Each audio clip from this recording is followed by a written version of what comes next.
आज हम लोग रेखीय प्रसार गुणांक और क्षेत्रीय प्रसार गुणांक में संबंध ज्ञात करेंगे। ठीक है, तो सबसे पहले तो हम मान लो कि एक वर्गाकार चादर है, ये है ना, जिसके भुजा की लंबाई क्या है, L। ठीक है,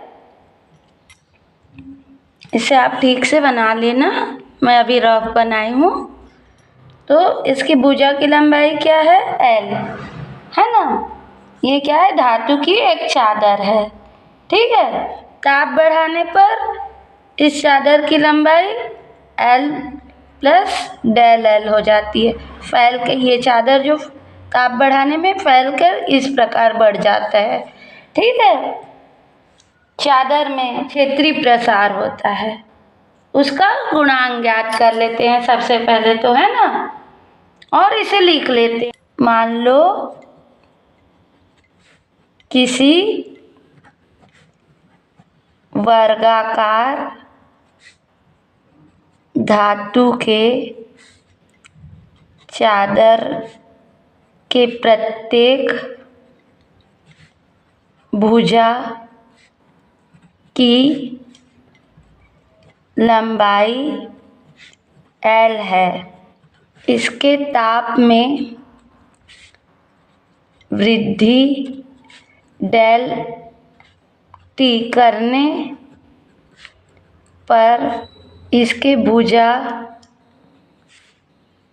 की लंबाई में वृद्धि L प्लस डेल L की हो जाती है। ठीक है, मान लो ये चादर A, B, C और D है। तब चादर A, B, C, D का प्रारंभिक क्षेत्रफल बराबर क्या होगा, क्षेत्रफल बराबर लंबाई गुणित चौड़ाई, है ना। तो क्षेत्रफल A बराबर L into L equal to L square. ठीक है, क्षेत्रफल के सूत्र से तथा अंतिम क्षेत्रफल, है ना। तो एरिया में भी बढ़ोतरी हुई, इसलिए A प्लस डेल A बराबर क्या हो जाएगा, L प्लस डेल L का स्क्वायर। ठीक है, तो इन दोनों से हम क्षेत्रफल में हुई वृद्धि निकाल लेते हैं। इसलिए क्षेत्रफल में वृद्धि डेल A बराबर क्या होगा, अंतिम क्षेत्रफल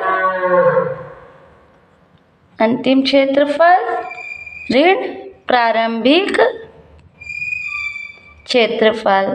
ठीक है, तो अंतिम क्षेत्रफल क्या है, L प्लस डेल L का स्क्वायर ऋण प्रारंभिक L स्क्वायर। ठीक है, तो ये क्या आ जाएगा हमारा, L square plus 2L del L plus del L का स्क्वायर माइनस L स्क्वायर, चूँकि A प्लस B का whole square equal to A square plus B square plus 2AB से। ठीक है, तो ये क्या आ गया, L स्क्वायर कट गया, ये आ गया del L square plus 2L del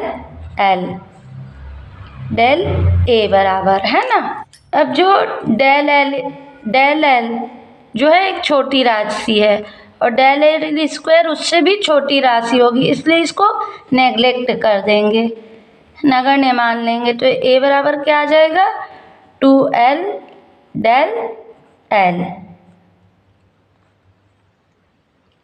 ये क्या है, क्षेत्रफल में वृद्धि है ना। क्षेत्रीय प्रसार गुणांक ज्ञात कर लेंगे।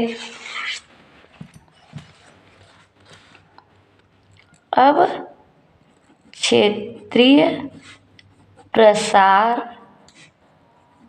गुणांक, तो हम पिछले वीडियो में देखे ना क्षेत्रीय प्रसार गुणांक कैसे निकालते हैं, तो हमको पता है ना फॉर्मूला। तो beta equal to del A by A into del T. ये क्या है, क्षेत्रफल में वृद्धि और प्रारंभिक क्षेत्रफल गुणित ताप में वृद्धि, है ना। तो ये क्या आ जाएगा, बीटा इक्वल टू डेल ए बराबर क्या है 2L डेल L। प्रारंभिक क्षेत्रफल क्या है हमारा L², ठीक है।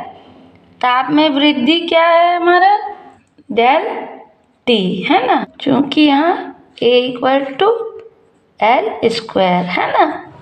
अब एक L और एक L कट गया, है ना। तो ये आ गया बीटा बराबर 2 del L upon L del T पता है, किंतु alpha equal to del L by L del T। लंबाई में वृद्धि बटा प्रारंभिक लंबाई इंटू ताप में वृद्धि, है ना। हमको पता है ना रेखीय प्रसार गुणांक जब निकाले थे तो इन सब की जगह अल्फा लिख देंगे, इसलिए बीटा इक्वल टू 2 अल्फा, ठीक है। और यही संबंध है ना, तो इसको हम क्या कह सकते हैं, क्षेत्रीय प्रसार गुणांक बराबर 2 इंटू रेखीय प्रसार गुणांक। मतलब जो क्षेत्रीय प्रसार गुणांक होता है वो रेखिक प्रसार गुणांक का 2 गुना होता है किसी ठोस का। अतः किसी ठोस का क्षेत्रीय प्रसार गुणांक उसके रेखीय प्रसार गुणांक का 2 गुना होता है, ठीक है। तो यही संबंध है रेखीय प्रसार गुणांक और क्षेत्रीय प्रसार गुणांक में, ठीक है।